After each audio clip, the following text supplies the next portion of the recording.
Highly intelligent people are not defined only by IQ scores, degrees, or fast answers. They are often revealed by the mental traps they refuse to enter when social pressure makes those traps feel normal.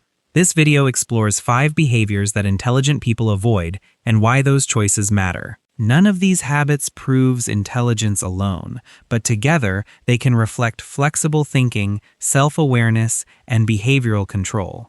Thank you for being here. Subscribe to Thalvyn Psychology for insights into human behavior.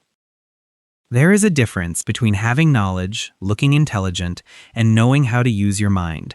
A person can be highly educated and be controlled by ego, emotion, or the need for approval. Real intelligence often appears in restraint, honesty, and the willingness to pause before reacting. The first trap appears whenever someone is asked a question they cannot answer. During a meeting in Chicago, an employee is asked about data he has not reviewed. Instead of admitting uncertainty, he gives vague answers that sound professional but reveal very little. People often hide what they do not know because they fear appearing incompetent, losing status, disappointing others, or exposing insecurity.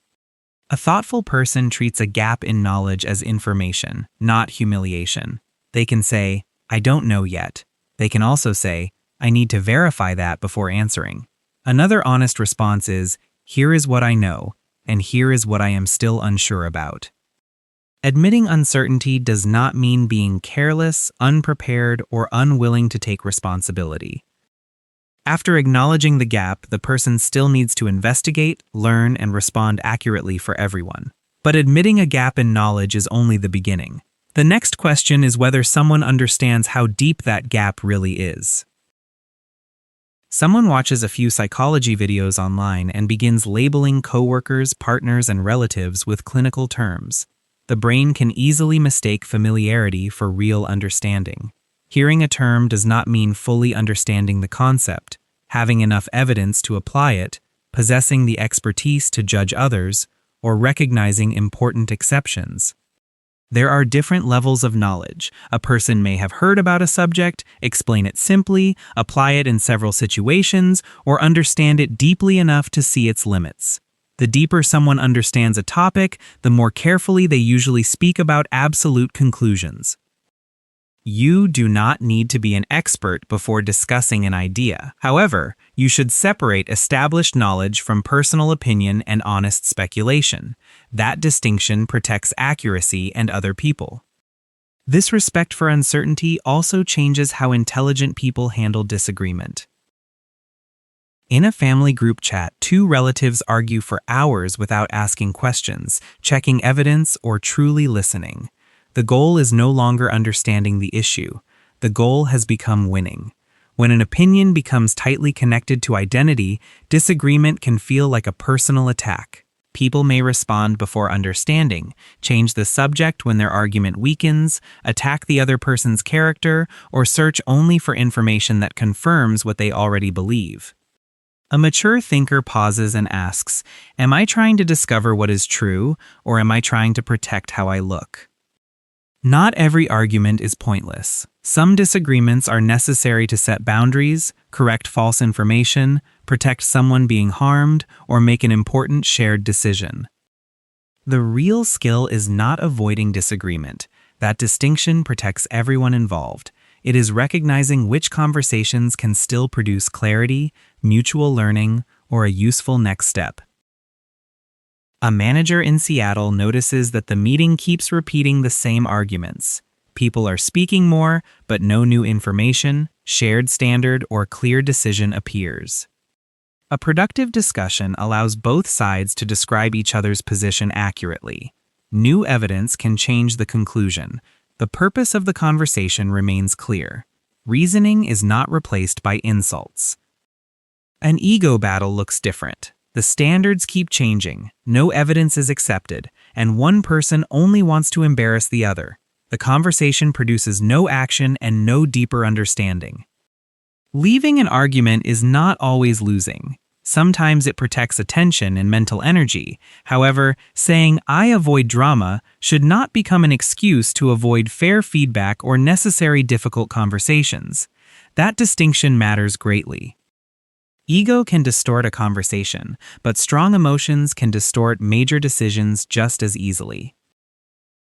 An employee in Austin receives an email that makes her furious. Within minutes, she wants to quit, send a harsh reply, and cut off communication with her supervisor.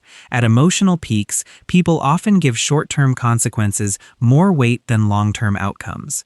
They may see the situation in absolute terms, exaggerate another person's negative intentions, and act mainly to reduce discomfort immediately.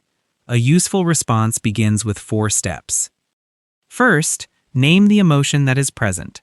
Second, delay any action that will be difficult to reverse. Third, separate what actually happened from the meaning you assigned to it. Fourth, review the decision after the emotional intensity has fallen. This allows perspective to return before action. One helpful question is, will I still want this tomorrow, next week, and 6 months from now? This pause does not apply when immediate action is necessary for safety or an emergency. Creating space before acting does not mean suppressing emotion. It means using emotion correctly. A man in Boston says that he is very rational. In reality, he rarely admits feeling sad, afraid, or disappointed. Those buried emotions later appear as irritability, distance, and tension in his relationships. Emotional regulation means noticing a feeling, understanding the information it carries, and choosing an appropriate response. Suppression means denying, hiding, or pushing the feeling out of awareness. Rumination means repeating the same emotional thoughts without moving closer to a solution. Emotionally intelligent people do not let feelings drive the car, but they do not lock them in the trunk either. They can say, "I am angry, but I do not have to act angrily." Calm behavior alone does not prove healthy regulation. Someone may look quiet while feeling frozen, frightened, or disconnected. Real regulation includes awareness, choice, and responsible action. The same openness that helps someone listen to emotions also helps them listen to people who disagree. A director in New York keeps only employees who praise his ideas. Meetings feel comfortable, but mistakes are no longer noticed. Agreement feels safe because it confirms identity, reduces mental tension, protects self-esteem, and creates the illusion that many people have proven the same view. Thoughtful people do not simply seek disagreement. They look for people who can challenge them in useful ways. A strong critic gives reasons, brings relevant evidence or experience, avoids humiliation, and remains willing to change their own mind. However, constant opposition does not automatically signal intelligence or depth. An opinion is not valuable merely because it differs from the majority. A useful question is, who can disagree with me honestly without trying to humiliate me? That person can expose blind spots without turning the conversation into a personal attack, but even someone who welcomes challenge can waste years by confusing constant activity with real progress. An employee in Los Angeles works late every day. He answers hundreds of messages, attends meetings, and still makes no progress on his most important project. Busyness feels rewarding because every small task creates a sense of completion. Constant activity can also help people avoid difficult questions about priorities, direction, and results. Exhaustion may look like ambition to others, while urgent work replaces important work. Efficiency means doing a task quickly with little waste. Effectiveness means choosing the right task. Productivity means creating meaningful results in a sustainable way. Someone can become efficient at completing work that never needed to be done. Before starting an activity, ask, what result will this activity actually create? Then identify the task with the greatest impact, what can be removed, what can be delegated, and what rest is needed to protect decision quality. Rest is not procrastination. However, calling every delay reflection does not turn avoidance into growth. When these 5 patterns come together, intelligence looks less like performance and more like disciplined self-correction. Intelligence is not a performance designed to impress others. It is a practice of honest thinking and correction. Intelligent people do not pretend to know what they do not know. They do not turn every disagreement into a battle. They do not let emotions create permanent consequences. They do not surround themselves only with agreement. They do not confuse movement with progress. Practical intelligence means recognizing answers may be wrong, updating beliefs when evidence changes, pausing before impulsive action, and protecting attention for what matters. It also means accepting that learning never ends. Before today ends, identify one thing you pretend to understand, one argument that leads nowhere, one decision that should wait, one opinion you have never challenged, or one busy activity producing no progress. True intelligence appears quietly in habits people are willing to change. Subscribe to Thalvyn Psychology for insights into human behavior. Thank you for watching and supporting Thalvyn Psychology. Please subscribe and let's keep exploring the psychology deep within us together.